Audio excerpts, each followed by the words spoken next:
Operation Kagar అలాగే మావోయిస్టుల నిర్మూలన దిశగా కేంద్రం వేస్తున్నటువంటి అడుగులు ఈ నేపథ్యంలో శాంతి చర్చలు జరపాలి అనేటువంటి డిమాండు, అలాగే ఈ ఆపరేషన్ కగార్ నిలిపివేయాలి అనేటువంటి డిమాండు పౌర హక్కుల సంఘాల నుంచి, అలాగే విప్లవ పౌర విద్యార్థుల సంఘం నుంచి, అలాగే ఆదివాసీ సంఘాల నుంచి ఒక డిమాండ్గా బలంగా ముందుకు వస్తున్నటువంటి ఒక సందర్భం చూస్తున్నాం మనం గత కొద్ది రోజులుగా.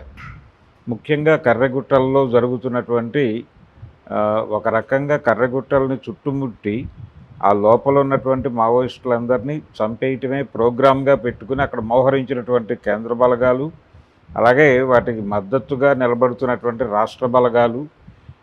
ఈ సందర్భంగా అంటే తెలంగాణలో కూడా ములుగు ఏరియాలో ఉంది, దాని ప్రజెన్స్ ఉంది. ఆ ఏరియా ప్రజెన్స్ ఉండటంతో ములుగు ప్రాంతపు పోలీసు బలగాలు కూడా ఈ కూంబింగ్ ఆపరేషన్స్లో పాల్గొంటున్నాయనేది మనకున్నటువంటి సమాచారం. అయితే ముఖ్యమంత్రి రేవంత్ రెడ్డి గారిని పౌర హక్కుల సంఘాలు, ఇతర ఈ శాంతి చర్చల కమిటీ కలిసి ఒక ప్రతిపాదన చేయటము, ఆయన తప్పనిసరిగా ఇలాంటి కార్యక్రమాలు వద్దు, చర్చలు జరుపుదాము అన్న పద్ధతిలో వాళ్ళకి హామీ ఇచ్చారు. అయితే హామీ ఇచ్చి ఆయన చర్చలు జరుపుదామన్నారు. అలాగే గతంలో చర్చలు నిర్వహించినటువంటి అనుభవజ్ఞుడైనటువంటి జానారెడ్డి గారి సలహాలు, సూచనలు కూడా తీసుకుందామనే మాట కూడా నడిచింది నిన్న. అయితే ఇదంతా ఏదైనా ప్రభావం చూపిస్తుందా, దీనివలన ఇది ఏదైనా పాజిటివ్గా ఒక నిర్ణయం కేంద్రం నుంచి వెలువడేటువంటి అవకాశం ఉందా అనేది ఒక సందేహం. రేవంత్ రెడ్డి గారు ఓపెన్గానే పిలిచి వాళ్ళతో సుదీర్ఘంగా మాట్లాడి ఒక అభయముద్ర అయితే ఇచ్చారు. ఇదే సమయంలో బీఆర్ఎస్ పార్టీ ఆవిర్భవించి దాదాపు 25 ఏళ్ళు పూర్తయిన సందర్భంగా వాళ్ళు వరంగల్లో నిర్వహించినటువంటి సభలో కూడా ఈ ఆపరేషన్ కగార్కి వ్యతిరేకంగాను, అలాగే కర్రెగుట్టల్లో జరుగుతున్నటువంటి దాడులకు వ్యతిరేకంగాను కేసీఆర్ గారు ఒక ప్రకటన చేస్తూ తప్పనిసరిగా మేము వీటికి వ్యతిరేకంగా పనిచేస్తాము, అలాగే వెంటనే ఇది దాడులాపి చర్చలకి ముందుకు రావాలి అని కేంద్ర ప్రభుత్వాన్ని డిమాండ్ చేస్తూ ఒక ప్రకటన ఇచ్చారు ఆయన వేదిక మీద నుంచి.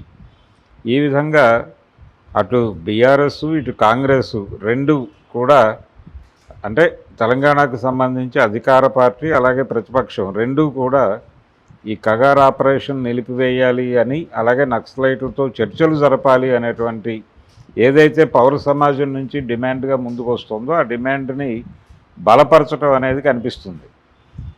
అందుకని తెలంగాణ ప్రాంతంలో ఉన్నటువంటి అన్ని ప్రజా సంఘాలకి ఇది ఒక కొంత ఉత్సాహాన్ని ఇచ్చి మరింత బలంగా ఈ డిమాండ్ని జనంలోకి తీసుకెళ్ళాలి అనే ప్రయత్నము, అలాగే దీనిలో భాగంగానే కేంద్రం మీద ఒత్తిడి పెంచడానికి ఇతర రాష్ట్రాల్లో కూడా ఇదే తరహా పద్ధతులు అనుసరించాలి అనే ప్రయత్నం జరుగుతోంది. అయితే అన్ని చోట్ల ఇలాంటి సానుకూల ధోరణి రాబట్టడం సాధ్యమవుతుందా, ఉదాహరణకు ఆంధ్రప్రదేశ్లో సాధ్యమవుతుందా అనేది ప్రశ్న. ఆంధ్రప్రదేశ్లో కూటమి ప్రభుత్వమే అధికారంలో ఉంది. నేరుగా భారతీయ జనతా పార్టీ, తెలుగుదేశం, జనసేన కూటమి అధికారంలో ఉంది. అక్కడ ప్రతిపక్షంగా ఉన్నటువంటి అంటే అసెంబ్లీలో కూటమికి కాకుండా ఇతర సీట్లు వైసీపీకి.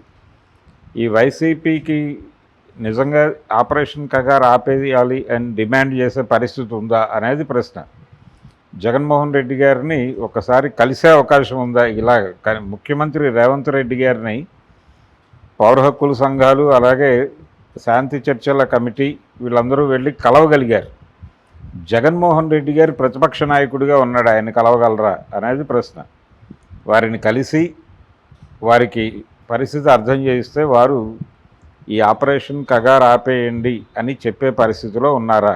నిజానికి వారి తండ్రి గారు ఆ రోజున 2004లో జరిగినటువంటి ఎన్నికల్లో వైఎస్ రాజశేఖర రెడ్డి గారు ముఖ్యమంత్రి కావడానికి కారణం నక్సల్ రాజకీయాలు అనేది చాలా స్పష్టంగా అందరికీ తెలిసిన విషయమే. ఆ ఎన్నికలు చంద్రబాబు నాయుడు గారు రెఫరెండంగా వెళ్ళాడు. అలిపిరి సంఘటన మీద రెఫరెండంగా ఎన్నికల్లోకి వెళితే ప్రజలు ఆయనకు వ్యతిరేకంగా జడ్జిమెంట్ ఇచ్చారు. అంటే నిజానికి ఆ ఎన్నికల్లో గెలిచింది అప్పటి పీపుల్స్ వార్ పార్టీ గెలిచింది. కానీ టెక్నికల్గా కాంగ్రెస్ పార్టీ తరఫున వైఎస్ రాజశేఖర రెడ్డి గారు ముఖ్యమంత్రి అయ్యాడు. ఆన్ బిహాఫ్ ఆఫ్ ఆయనేమి వారి సొంత బలంతో అయ్యాడు అని అనుకోవాల్సినటువంటి అవసరమేం లేదు. అది రెఫరెండంగా జరిగినటువంటి ఎన్నిక.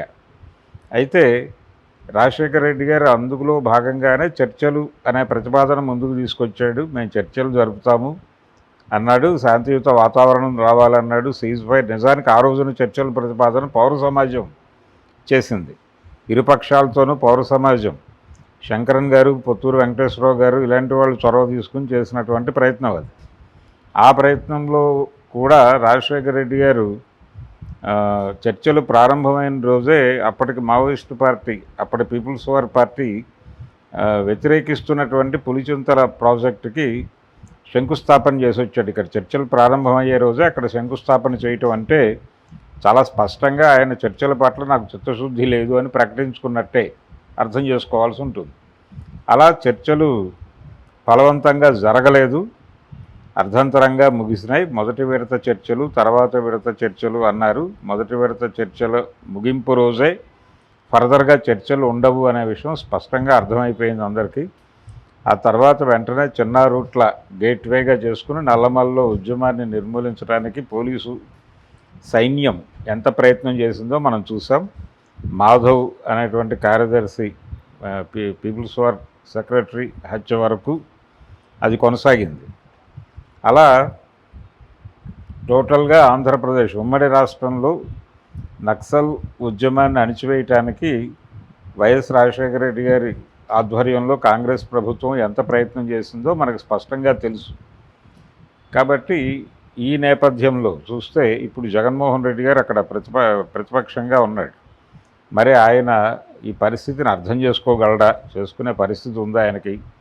ఆపరేషన్ కగార్ పేరుతో కేంద్ర ప్రభుత్వం చేస్తున్నటువంటి దారుణం, అలాగే అడవుల నుంచి ఆదివాసీలని బేదఖాలు చేస్తున్నటువంటి పరిస్థితి, అలాగే అక్కడి నుంచి వారికి అండగా ఉంటున్నారని మావోయిస్టు పార్టీ మీద దాడి చేయటం, అలాగే ఆఖరి మావోయిస్టును చంపే వరకు ఆపరేషన్ కగార్ ఆగదు అని చెప్పి చాలా అప్రజాస్వామిక ధోరణిలో అమిత్ షా గారు చేస్తున్నటువంటి ప్రకటనలు, వాటిని నిలువరించేటువంటి, వాటిని ఖండించేటువంటి పరిస్థితిలో ఆయన ఉన్నాడా జగన్మోహన్ రెడ్డి అనేది ఒక సందేహం. ఆయన స్పందిస్తే ఓకే, కానీ అప్రోచ్ అయ్యే పరిస్థితి అయినా ఉందా? కనీసం ఆయన దగ్గరికి వెళ్ళి ఇది విషయం అని ఇప్పుడు రేవంత్ రెడ్డి గారితో మాట్లాడినట్టుగా అక్కడికి వెళ్ళి జగన్తో మాట్లాడే పరిస్థితి ఉందా అనేది కూడా అనుమానమే. వారు రోజు పార్టీ ఆఫీస్కి వస్తారా? పార్టీ ఆఫీస్కి వెళ్ళి వారిని కలవచ్చా? వారు ఇప్పటికీ ప్రోటోకాల్ ఉందా? ఆయనకు రకరకాల అంచెలు దాటి వెళ్ళాలా? ఆయన యాక్సెసిబుల్లా కాదా? ఇలా 100 సందేహాలు ఉన్నాయి. కాబట్టి ఆంధ్రప్రదేశ్లో అటు కూటమి ఎలాగూ ఖండించదు. కూటమి ఎలాగూ వాళ్ళు ఆపరేషన్ కగారికి అనుకూలంగానే మాట్లాడతారు కూటమి నాయకులు. కనీసం ఇక్కడ అధికార పార్టీ అలాగే ప్రతిపక్ష పార్టీ రెండూ ఖండించినాయి, రెండూ కూడా ఆపరేషన్ కగారు నిలిపివేయాలని మాట్లాడినాయి. కానీ ఆంధ్రప్రదేశ్లో అలా మాట్లాడే పరిస్థితిలో రెండు కూటమి లేదు, అలాగే వైసీపీ కూడా ఉన్నట్టుగా ఎక్కడ కనిపించడం లేదు. ఈ విషయంలో జగన్మోహన్ రెడ్డి తన వైఖరి ఏంటో స్పష్టంగా చెప్పాల్సి ఉంటుంది మీడియా ముందుకు వచ్చి. కనీసం లేదు, ఆయన పౌర హక్కుల సంఘాలని వాళ్ళని కలిసే పరిస్థితి ఉంటే, యాక్సెస్ ఉంటే వాళ్ళు వెళ్ళి కలుస్తారు, కలిసి అయ్యా ఇది పరిస్థితి అని చెప్తారు. దానికి స్పందించే ఇది ఉందా ఆయన అనేది ఒక సందేహం. ఇది ఆంధ్రప్రదేశ్కి సంబంధించినటువంటి పరిస్థితి. అక్కడ ఇన్ టోటల్ బీజేపీ కంట్రోల్ నడుస్తుంది కాబట్టి, ఈవెన్ వైసీపీ మీద కూడా బీజేపీ కంట్రోల్ నడుస్తోంది అనేది స్పష్టంగా అర్థమవుతున్న విషయం. కాబట్టి ఆంధ్రప్రదేశ్ నుంచి ఇలాంటి ప్రకటనలు డెఫినెట్గా మనం ఎక్స్పెక్ట్ చేయలేం. తెలంగాణలో ఈ రకమైనటువంటి ప్రకటనలు రావటం హర్షణీయం. అలాగే దీన్ని కొనసాగింపుగా ఇతర రాష్ట్రాల నుంచి కూడా ఇలాంటి ప్రకటనలు రాబట్టడంతో పాటు వీళ్ళందరితోనూ కలిసి ఢిల్లీ లెవెల్లో ఒక మీటింగ్ పెట్టి కేంద్ర ప్రభుత్వం మీద రాష్ట్రపతికి అలాగే ఇతర అంటే ప్రభుత్వానికి చెప్పగలిగిన పరిస్థితుల్లో ఉన్నటువంటి వారందరికీ ఏదో మేరకు విజ్ఞాపనలు ఇవ్వటం ద్వారా ఈ విషయాన్ని అందరి దృష్టికి తీసుకెళ్ళగలిగితే ఏదైనా ప్రభుత్వం కనీసం చర్చల పేరుతో కొంత రిలాక్సేషన్ ఇచ్చే ఛాన్స్ ఉండొచ్చు అనేది ఒక ఆశ. ఆ ఆశతో ఈ పని ఆల్రెడీ మొదలుపెట్టి చేస్తున్నటువంటి పీస్ కమిటీకి అభినందనలు చెబుతూ దీన్ని మరింత ముందుకు తీసుకువెళ్ళాలి. అలాగే జగన్మోహన్ రెడ్డి ఏమైనా యాక్సెసిబుల్గా ఉంటాడేమో ఒక ప్రయత్నం చేయవలసినటువంటి అవసరం ఉంది. ఒకవేళ ఆయన యాక్సెసిబుల్గా లేకపోతే దాన్ని ప్రజాక్షేత్రంలో మాట్లాడాల్సినటువంటి అవసరం కూడా ఖచ్చితంగా ఉంది. అందుకని ప్రస్తుతం ఉత్తరాది రాష్ట్రాలు అలాగే దక్షిణ భారతంలో ఇప్పుడు స్టాలిన్ ఉన్నాడు. స్టాలిన్ యాక్సెసిబుల్లే, ఆయన్ని కలిసి మాట్లాడవచ్చు, ఆయన దగ్గర నుంచి ఒక ప్రకటన తీసుకోవచ్చు. అలాగే కర్ణాటకలో అక్కడ ఉన్నటువంటి ప్రభుత్వ పెద్దల నుంచి కూడా ఒక ప్రకటన తీసుకోవచ్చు. అలాగే కేరళలో ప్రయత్నం చేయవచ్చు, అలాగే ఉత్తరాదిని ప్రయత్నం చేయవచ్చు. ఈ ప్రయత్నాల్లో భాగంగానే జగన్మోహన్ రెడ్డి గారు కూడా ఏమన్నా మాట్లాడగలడో లేదో ఒక్కసారి చెక్ చేసుకోవటం అయితే అవసరం.